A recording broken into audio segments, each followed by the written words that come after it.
પ્લમ્બરની હત્યાનો ભેદ ઉકેલાયો. દાંતના બચકાથી પોલીસને મળી કડી.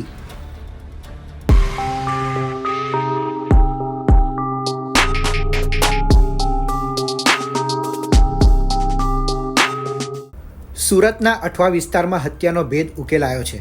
અઠવા વિસ્તારમાં બડેખા ચકલા પાસે કાલુભાઈ ડભોયાના બિલ્ડિંગના ધાબા પર પતરાના શેડમાં રાજુભાઈ સંગાળા એકલા રહેતા હતા. પ્લમ્બરિંગનું કામ કરતા 40 વર્ષીય યુવકની શંકાસ્પદ સંજોગોમાં હત્યા કરી દેવાઈ હતી. રહસ્યમય હત્યાના કેસમાં પોલીસ પાસે કોઈ સીધો પુરાવો ન હતો. જો કે સુરત ક્રાઇમ બ્રાન્ચે તપાસ કરીને કલાકોમાં ગુનાનો ભેદ ઉકેલી કાઢ્યો. આ કેસમાં સૌથી મોટી કડી બન્યા મૃતકના બચકાના નિશાન. કોઈ અજાણ્યા વ્યક્તિએ ઈંટના ટુકડાઓથી હુમલો કરી રાજુભાઈની નિર્દયતાપૂર્વક હત્યા કરી નાખી હતી. માથા પરના 12 જેટલા ગંભીર ઘા બતાવતા હતા કે તેમની હત્યા થઈ છે. શરૂઆતમાં પોલીસ પાસે કોઈ સ્પષ્ટ દિશા ન હતી. ક્રાઇમ બ્રાન્ચની આર્મ સ્ક્વોડે બિલ્ડિંગના તમામ રહેવાસીઓની ચપળતાથી તપાસ કરી. ટેકનિકલ સર્વેલન્સ અને મેદાની તપાસ વચ્ચે એક ગુપ્ત બાતમીએ કેસને નવો વળાંક આપ્યો. પોલીસને 3જા માળે રહેતા શૌકત અલી નિસાર અલી સૈયદ પર શંકા ગઈ. શૌકત અલીની પૂછપરછ દરમિયાન પોલીસે જોયું કે તેના શરીર પર 2 જગ્યાએ દાંતના બચકાના સ્પષ્ટ નિશાન હતા, જેમાં એક હાથ અને એક પીઠ પર હતો. આ સિવાય ગળા અને હાથની કોણી પર જૂના ઘા દેખાતા હતા. આ જોઈને પોલીસ સમજી ગઈ કે આ નિશાન ઝપાઝપી દરમિયાન મૃતકના છે. ગઈ 3જી તારીખે 3/11/2025ના રોજ સુરતના અઠવા વિસ્તારમાં ઢીંગલી ફળિયામાં કાળુભાઈ ડભોઈના બિલ્ડિંગના 3જા માળ પર એક ડેડ બોડી મળી આવેલી, જે રાજુ વજેસિંહ સંગાડા, ઉંમર વર્ષ 45 અને મૂળ દાહોદના રહેવાસી છે અને ઘણા વર્ષથી અહીંયા મજૂરી કામ કરી અને અહીંયા રહે છે. 4થા માળ ઉપર ત્યાં જ એ જગ્યા ઉપર પતરાના શેડમાં એની ડેડ બોડી મળી આવતા એના કાકાએ ફરિયાદ દાખલ કરવામાં આવી અને અનડિટેક્ટ ખૂનનો ગુનો દાખલ કરવામાં આવ્યો. જે બાબતે ક્રાઇમ બ્રાન્ચની અલગ અલગ ટીમો આ ગુનાના ડિટેક્શન માટે લાગેલી હતી. એની સાથે અઠવા પોલીસ પણ અલગ અલગ રીતે પ્રયત્ન કરતા હતા.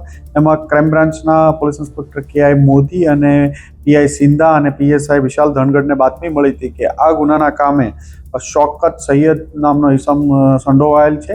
એને ક્રાઇમ બ્રાન્ચ ખાતે લાવી એની પૂછપરછ કરતા એને ઉપરોક્ત ગુનાની કબૂલાત કરેલી હતી.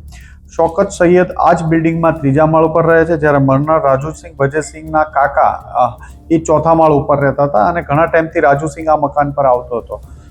શૌકતની 2 દીકરીઓ જે ટીનેજ છે એના પર અને એની વાઈફ ઉપર નજર બગાડતો હોવાની શંકાના આધારે એ દિવસે રાત્રે બંને વચ્ચે ઝઘડો થયેલો હતો અને જેના લીધે એને મરનારે આમને 2 બચકા પણ ભરી ગયેલા હતા બોડી ઉપર અને એનું જેથી કરીને આરોપીએ એના માથા ઉપર પથ્થર અને ઈંટ મારી અને એનું મૃત્યુ નિપજાવેલ છે.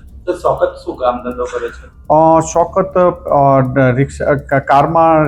કાર ડ્રાઇવિંગ કરે છે. એમ્બ્યુલન્સ પહેલા ચલાવતો હતો અને અત્યારે રિક્ષા ડ્રાઇવિંગ કરે છે. સર, કોઈ પણ પ્રકારના CCTV ફૂટેજના આધાર શૌકત સુધી કઈ રીતે પહોંચે? પોલીસ ઇન્સ્પેક્ટર PSI વિશાલ ધનગઢને એક બાતમી મળી હતી કે આ ગુનાના કામે શૌકત સૈયદ નામનો ઇસમ સંડોવાયેલો છે. જે બાતમી આધારે વિશાલ એની ટીમ સાથે એને અહીંયા લઈ આવ્યા અને એની પૂછપરછ કરતા શૌકત સૈયદે ઉપરોક્ત બનાવ કન્ફેસ કર્યો હતો. એના બોડી ઉપર ઈજાના નિશાન પણ મળી આવ્યા હતા, જેમાં બંને વચ્ચે ઝઘડો થતા હાથ ઉપર અને પીઠ ઉપર મરનાર એને બટકા ભરી ગયેલા હતા, એના નિશાન પણ છે. શૌકત અલીના ઘરમાં તેની પત્ની અને 2 દીકરી રહેતી હતી. તેને લાગ્યું કે મૃતક ખરાબ નજરથી તેઓને જોઈ રહ્યો છે. આ શંકાએ ધીમે ધીમે ગુસ્સાનું સ્વરૂપ લીધું. બનાવની રાત્રિના આશરે 1:30 વાગ્યાને અરસામાં શૌકત અલી ટેરેસ પર ગયો અને ઝઘડો કર્યા બાદ હત્યા કરી નાખી. આ રીતે પોલીસે રહસ્યમય હત્યાનો ભેદ ઉકેલી નાખ્યો છે. સુરતથી સંવાદદાતા સંજયસિંહ રાઠોડનો રિપોર્ટ, ગુજરાત તક.